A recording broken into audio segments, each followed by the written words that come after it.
more glance at Terry's picture, she came to her feet. She walked into the bathroom, turned on the faucet, and sprinkled the water with lavender bath salts. As the tub filled, she examined her recent purchases laid out on the bed. The form-fitting red dress was beautiful. The undergarments made her blush.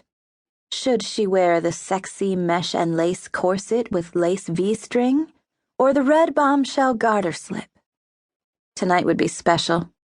Different from all of their other nights spent together.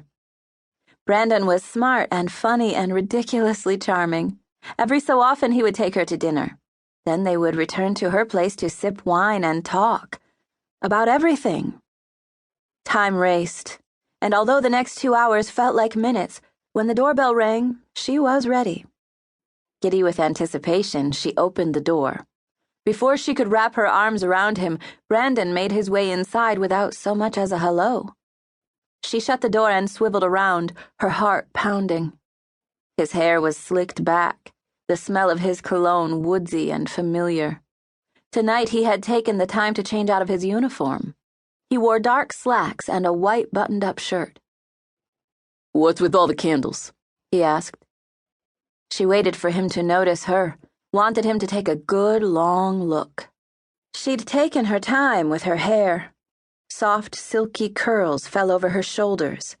There wasn't one part of her body that hadn't been pampered. She had to remind herself to breathe as she moved toward him, hoping to hypnotize him with the sway of her hips. He didn't say a word.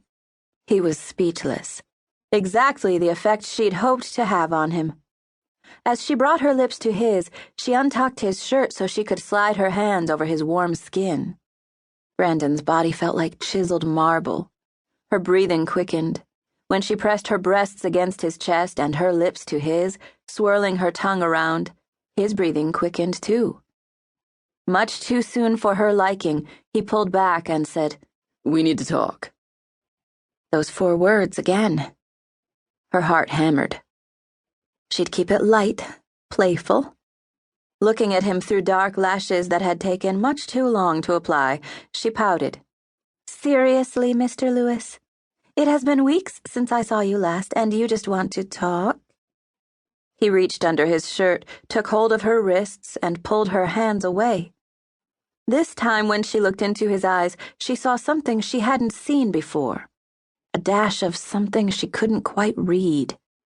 "What's wrong?" He scratched the back of his head and then gestured with his chin toward the table she'd set for 2, complete with candles and crystal glasses. "What's this all about, Jenny?" "I've missed you. I wanted to surprise you."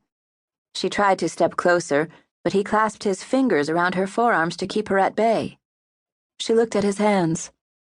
"You're hurting me." He let go. "I don't know how to tell you this, Jenny, but under the circumstances, I think it's best if I just blurt it out." "Please do. You're scaring me. I have no idea." "I'm engaged."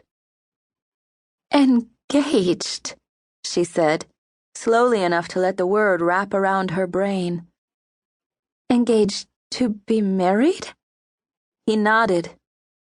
"Cocksucker." She rubbed her temples, tried to think, but his words did not make any sense. "I don't understand. How can that be true? When did you meet her?" "The truth is, I was engaged when I met you." Nervous laughter escaped her. "That's ridiculous. We've been dating for nearly a year." "I hardly call what we've been doing dating." "What do you call it then?" "Fucking. We've been fucking, Jenny. You've got an amazing body. You're great in bed. You have the mouth of a porn star. How could I resist?" That's why he never talked about marriage or kids or past relationships. 2 minutes after you met him, I told you he was an asshole.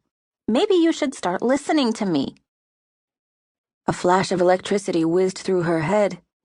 The searing pain nearly brought her to her knees. She turned from him and went to the kitchen in search of aspirin. He followed close on her heels. "I'm sorry." "He's not sorry. Look at him. He's a cocky son of a bitch who's been fucking someone else the entire time you've known him." She fumbled with the bottle of pills. "Why are you here?" "I had a few hours to kill.